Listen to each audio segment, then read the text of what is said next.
अस्सलाम वालेकुम dear and respected listeners. Doctor Huma Chishti, vice president COH Pakistan, अपने चैनल होमियो डॉक्टर हुमा पे आप सबको वेलकम कहती हूँ। नए आने वाले व्यूवर्स से रिक्वेस्ट है कि चैनल को सब्सक्राइब कर दीजिए, लाइक कीजिए और कमेंट सेक्शन में अपनी राय का इजहार ज़रूर कीजिए। आज की वीडियो मस्कुलर क्रैम्प्स के हवाले से है, यानी पट्ठों का खिंचाव या कुड़ल पड़ जाना। इस पर मैंने शॉर्ट्स तो बना लिए थे, लेकिन ये कि कंप्लीट वीडियो बनाने में कुछ टाइम लगा due to busy routine. Anyways, आज हम बात कर रहे हैं मस्कुलर क्रैम्प्स के हवाले से। तो सबसे जो पहली बात और इम्पोर्टेंट बात यह है कि it is a sudden element. याद रखिए, जहाँ सडननेस होती है वो एक्यूट केसेस को शो करती है। दैट्स मीन कि ये एक्यूट केसेस होते हैं और फौरी तौर पे डील करने होते हैं, और जब तक डॉक्टर्स में ये एबिलिटी नहीं होती तो क्लिनिक पे आप ये रेपो अच्छी नहीं बन सकती। Muscular cramp actually involuntary contraction of the muscle होता है, यानी कि मसल का गैर इरादी तौर पर उसका अचानक से कॉन्ट्रैक्ट कर जाना, अचानक से उसका सुकेड़ा जाना।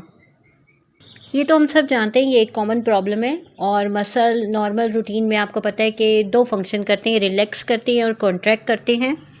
इन्हीं मसल्स के ज़रिए हम अपने जो बॉडी ऑर्गन्स हैं, बॉडी पार्ट्स हैं, उनको बैक एंड फ्रो मूव कर सकते हैं, यानी आगे और पीछे की तरफ।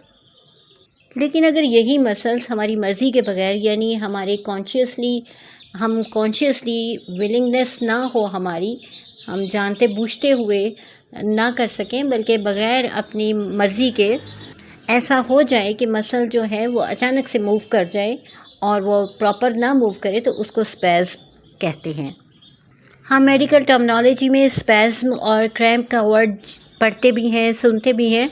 स्लाइटली सा डिफरेंस होता है इसमें, वो मैं आपको आज बता देती हूँ। स्पैज़्म के हवाले से अभी मैंने आपको गाइड किया। अगर यही स्पैज़्म ज़्यादा देर रहे तो इसको क्रैम्प कहा जाता है, यानी इसमें मसल ऐसा हार्ड हो जाता है, और यह हार्डनिंग इस किस्म की होती है, ऐसी सख्ती होती है जो विजिबल भी होती है, यानी नज़र भी आती है। मसल क्रैम्प फ्यू सेकंड्स से लेकर मिनट्स और आवर तक हो सकता है। क्रैम्प में सम टाइम मसल का कुछ पार्ट और सम टाइम मसल का कंप्लीट हिस्सा, सम टाइम मल्टीपल मसल्स जो हैं वो इन्वॉल्व होते हैं। ये भी याद रख लीजिए कि हर कोई मसल क्रैम्प को फेस करता है ज़िंदगी में किसी वक्त, कभी ना कभी। कॉमनली ये एडल्ट्स में होता है, और फ्रीक्वेंटली बार बार जो अगर ये होता हो तो ये एजिंग क्रैम्प्स होते हैं, और एजिंग ग्रुप में होता है, यानी जो ज़्यादा बुढ़ापे की एज में हो जाते हैं पेशेंट और उनके मसल्स वीक हो जाते हैं, उनकी सर्कुलेशन प्रॉपर नहीं होती, तो वहाँ भी ऐसा होता है। इसके अलावा कभी कभार ये बच्चों में भी सूरत हाल हो जाती है। किसी भी स्केलेटल मसल में क्रैम्प हो सकता है। ये यूजुअली लेग्स और फीट में होते हैं, यानी पर्टिकुलरली ये क्रैम्प काफ मसल में होता है, और इसको चार्ली हॉर्स भी कहा जाता है।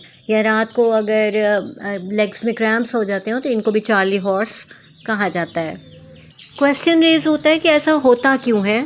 मोस्टली ये एक्सेसिवली जो एक्साइटेड मसल्स हो जाते हैं उनकी वजह से होता है, और मसल जो है वो स्टिमुलेट ज़्यादा हो जाते हैं, जैसा कि ओवर एक्सरसाइज से हो सकता है, यानी ज़्यादा एक्सरसाइज की वजह से।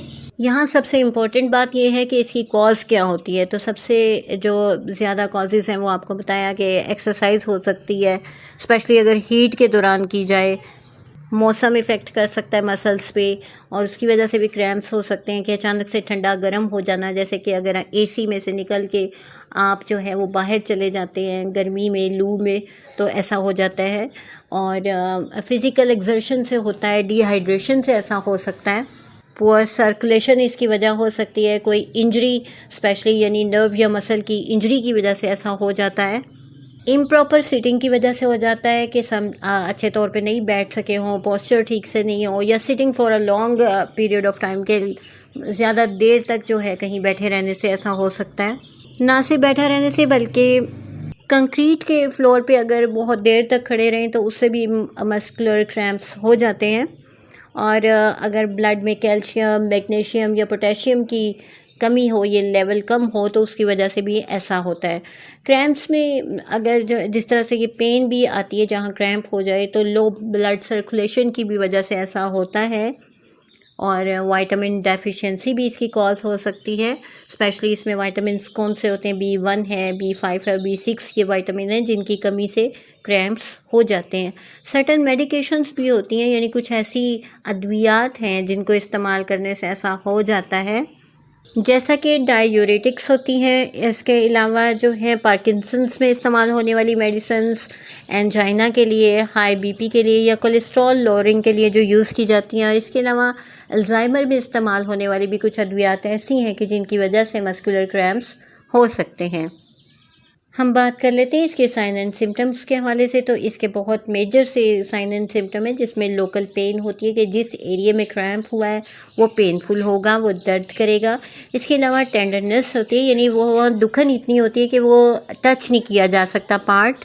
इसी तरह अफेक्टेड मसल जो होता है उसमें फर्मनेस होती है बहुत ज़्यादा, यानी हार्डनिंग होती है, टाइटनिंग होती है। ये तो थी इसकी वजूहात और अलामात। और अब बात कर लेते हैं डायग्नोसिस के हवाले से कि हमें कैसे पता चलेगा। तो ये फ़िज़िकल एग्ज़ामिनेशन के थ्रू ही पता चल सकता है कि मसल की स्ट्रेंथ पता करनी होती है, और फिर ये कि नर्व फंक्शन को चेक किया जाता है। कुछ ब्लड टेस्ट होते हैं जो मसल के एंजाइम्स को चेक करते हैं। इसी तरह कुछ ब्लड टेस्ट होते हैं जिसमें मैग्नीशियम, फास्फोरस और कैल्शियम लेवल को चेक किया जाता है। लेक्चर को कंक्लूड करते हुए अब ट्रीटमेंट की तरफ आते हैं। इसकी क्योर एंड मैनेजमेंट की जाती है, और मैनेजमेंट में स्ट्रेचिंग करवाई जाती है, मसाज करवाया जाता है अफेक्टेड पार्ट को। इसके अलावा हीट एप्लीकेशंस की जाती हैं, हार्मोनल ट्रीटमेंट किया जाता है, डिहाइड्रेशन को दूर किया जाता है, कैल्शियम सप्लीमेंट्स दिए जाते हैं और इलेक्ट्रोलाइट को बैलेंस किया जाता है। बात कर लेते हैं अपने होम्यो ट्रीटमेंट के हवाले से। तो उसकी मेडिकेशन आपको बता देती हूँ। वीक लिम्स और वीक मसल्स पे हमारी अगैरिकस मेडिसिन बहुत अच्छा काम करती है। कार्बोवेज बहुत अच्छी है कि जहाँ सर्कुलेशन डिस्टर्ब होने की वजह से ऐसा होता है। इसी तरह से Bryonia is the best medicine कि जहाँ ठंडा गर्म होने से ऐसा हो जाए, और इसके साथ ही साथ रस्टॉक्स भी वहाँ पर बहुत अच्छा काम करती है। फिर जिंकमेट हमारी बहुत अच्छी मेडिसिन है, और जल्सीमियम बहुत अच्छी मेडिसिन है कि जो बाजुओं में ये बहुत ज़्यादा कमज़ोरी अगर महसूस की जा रही है, और स्पेशली मसल्स के जो हैं क्रैम्प्स आ रहे हैं। और क्यूप्रमेट बहुत अच्छी मेडिसिन है जो क्रैम्प्स पे बहुत अच्छा काम करती है। मैगफॉस, मैग्नीशियम फॉस जिसे कहा जाता है, हमारी बहुत अच्छी मेडिसिन है जो मसल्स को स्ट्रेंथ देती है। इसके अलावा आर्निका, कैलकेरिया का, बोर्सिकॉल कॉर इज़ द मेडिसिन। आज के लिए इतना ही। किसी नेक्स्ट टॉपिक तक के लिए इजाज़त दीजिए। अल्लाह हाफिज़।